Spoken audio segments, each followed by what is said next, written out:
I've had a few people ask me to do a video about Isodiol, I believe that's how it's pronounced, and I've finally gotten around to doing it. So this company became on a lot of people's watch list back in about July 26th of 2017, when they released this news. They released news saying that their subsidiary, ICO International, had profit of almost 900,000 on revenues of 4.9 million. And for that company, which was, I believe their market cap at the time was about 65 million. That was a lot for them. So their stock popped quite a bit, but then it kind of fizzled out, and recently it went up a lot. This company is up over 500% in just a few months, and well, right now it's kind of crashing, but it's up a lot from kind of its base. So a lot of people are at least noticing it, if anything. So I decided to do a video on it. But the first thing that I ran in with this company when looking at it, the first thing that I noticed is, so this original news report that caused the stock to go up right here, I actually don't know where this profit is. So they reported that they had 900,000 in profit on $4.9 million of revenue for the period of April 1st to June 30th of 2017. But if you actually look at their financials, so this is the financials for that period for the 3 months. So the 3 months ended in June 30th of 2017. They only had $2.7 million in net sales. So with this company, so this is a parent company, and it has a few subsidiaries.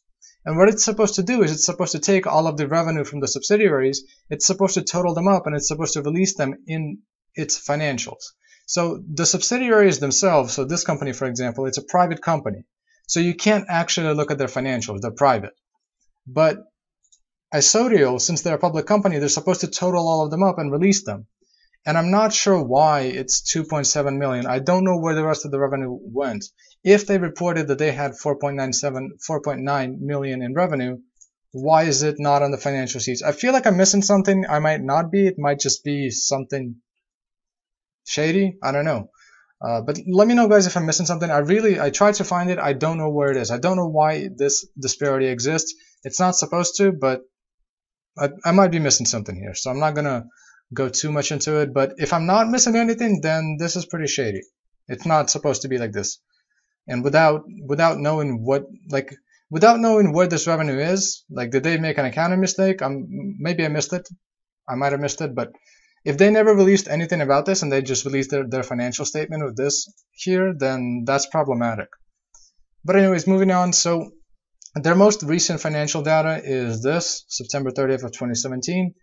And they had $5 million in revenue, which is pretty good for a company of this size. The fact that their revenue is growing is good. If it continues growing at the pace that it is, then it would be good. I'm pretty interested in seeing their next quarter. If they can keep this sort of revenue, if their revenue keeps on growing, then they might have some potential.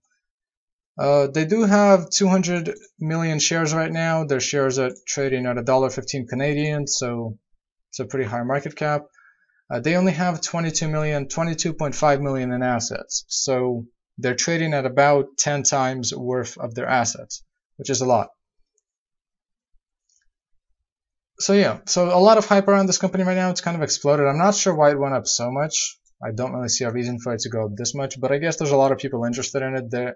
They are doing some research on some stuff and doing a bunch of different things, and that's kind of what I wanted to talk about. So the products that this company sells and a lot of what it's developing, it's really beyond my scope of commentary, because I'm never going to buy any of these products, and I don't know the effectiveness of pretty much any of these products. A lot of these products are, I'd call them pseudo medicines in the sense that they are not fully reviewed yet. Like, the science and the actual viability of a lot of the things that they sell is still out. A lot of these oils, creams, the effectiveness of them is still, I mean, it's not exactly defined. Like, people are not exactly sure the effectiveness of a lot of this stuff. It does have medical properties, but we're not exactly sure where it stands between other medicines. So that's kind of out there. There's also a lot of competition for this sort of stuff. There's a lot of companies right now developing creams and oils, and I don't know which company is better. You could do research on it, you could find information on which company is better, but without actually knowing I would say the actual medicine and what's behind them, I can't really talk about this sort of stuff much, because who knows? Like, I don't know which company has the better stuff. I don't know which company is going to have the more effective medicine. I don't know which company is going to have the better patent. And without really knowing all of that, I would not invest into this sort of a company. I just can't. Now, investing versus trading, there is a big difference. I would trade this sort of company if the right opportunity presents it, but I would never invest into it.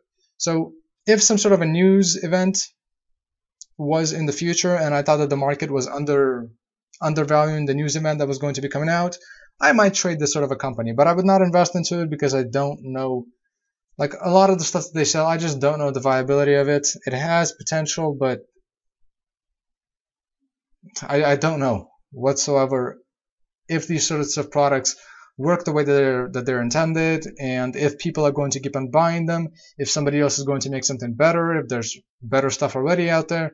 I just don't know. I don't know how effective it is right now, and I would not gamble on it. It's just, I think it's way too risky. So that's that. And this company does have, this was a little while back here, July 20th, they did establish a definitive license agreement with Canopy Growth for the Canadian and international distribution. So they are making partnerships. They are taking over smaller companies right now, and they are growing, but the underlying kind of ability for this company to generate profit, I really have no idea. And that's why I haven't made a video on it. That's why it took me so long to make this video, at least partially, because I just don't know if these products are actually worth anything in the long run. So I'm not exactly sure. Right now, I would definitely not buy this company. I mean, it's gone up about over 500% in the past few months, and it is dropping right now, so I would not try to catch it. If it goes low enough and you believe that there's a future event that might cause this company to start going back up again, it could be a decent company to try to trade because it's so volatile, especially right now, that you could flip it probably pretty easily and be able to make profit in the course of a few days. But it's also very risky because if you miss something, if you miscalculate something, you could lose a lot of money. So I would be interested in seeing this company's next quarter, but until their next quarter comes out, until they actually get more numbers in, and the whole deal with this 4.9 million in revenue not showing up, I'm not sure what that is. Other than that, yeah, that's more or less my view. So for those of you who are interested in this company, that's kind of what I think about it. Not much else to say. This company is not that far developed. They have partnerships. Once again, the reason why I'm not like looking at the partnerships, I know that they're developing some stuff. Even if they're developing stuff, I've already seen so many of these, like these oils that they have, these creams. There's so many other companies developing them. I don't know what separates them from the other companies. I just don't know if there's that big of a difference, and I don't know if this is a thing if this is kind of like a fad, because as this sort of stuff is coming out, as the science on this stuff is coming out, there might be a little bit of a fad over it. Like people might be more interested in it than they're going to be in the long run. I don't know. There's just so many different factors that I just don't think it's even worth it for me to look into these. But yeah, let me know what you think. If somebody knows what's up with this, definitely let me know because I'm curious. Other than that, hopefully this helped, and that's it.